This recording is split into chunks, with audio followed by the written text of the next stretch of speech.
Good morning. This is Ms. Von Haney.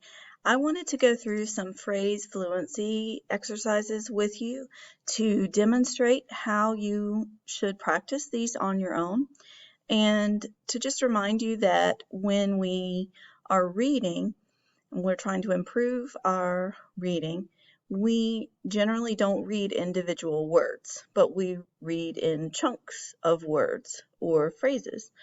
And the more we practice that, and say the words out loud, that actually helps us connect the sounds of the words that we're reading, the way that phrases and chunks of text sound together, and helps us improve our overall speed.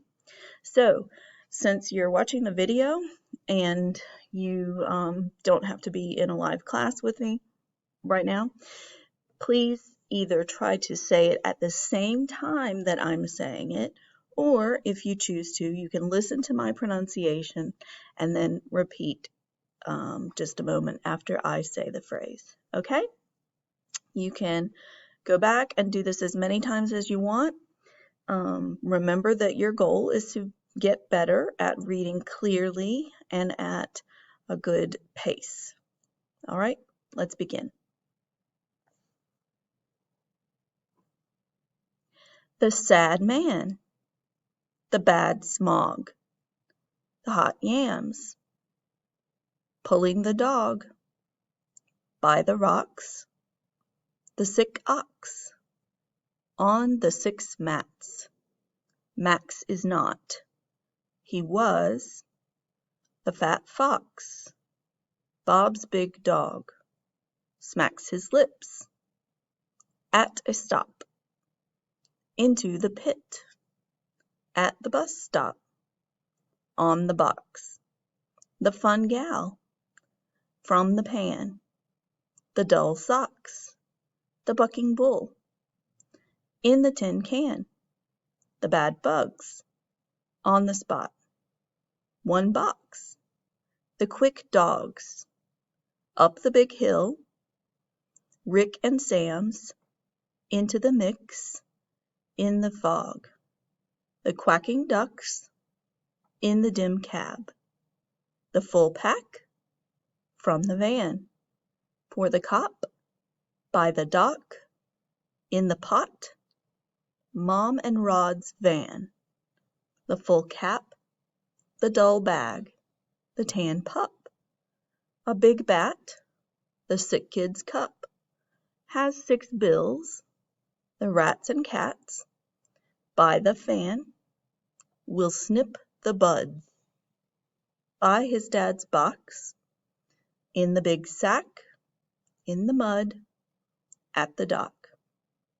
And that's the end of our phrases. Those are from our Language Live lessons. Now I want to show you just quickly another activity that we can do, and it sounds a little bit more natural when we are reading, and I'll show you the answer key that I've already marked, and I've already scooped these sentences into chunks or the phrases, okay, how I would naturally read it aloud. This is an excerpt from Storm Warriors, which is by Elissa Carbone.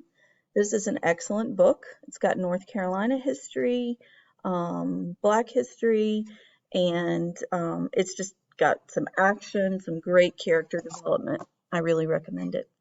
So Nathan is trying to learn how to become a storm warrior or a lifesaver out on the Outer Banks, and he asks Mr. Meekins to help him learn how to swim in the ocean. Which he knows how to swim, but swimming in the ocean is very intimidating to him because of the waves. Under, Mr. Meekins yelled. I dove. Water rumbled in my ears, and I was rolled sideways. Salt water rushed up my nose. I felt the rough bottom against one hip. Then, suddenly, I was floating. Mr. Meekins's words sounded in my mind. Pop your head up. Spot the next one.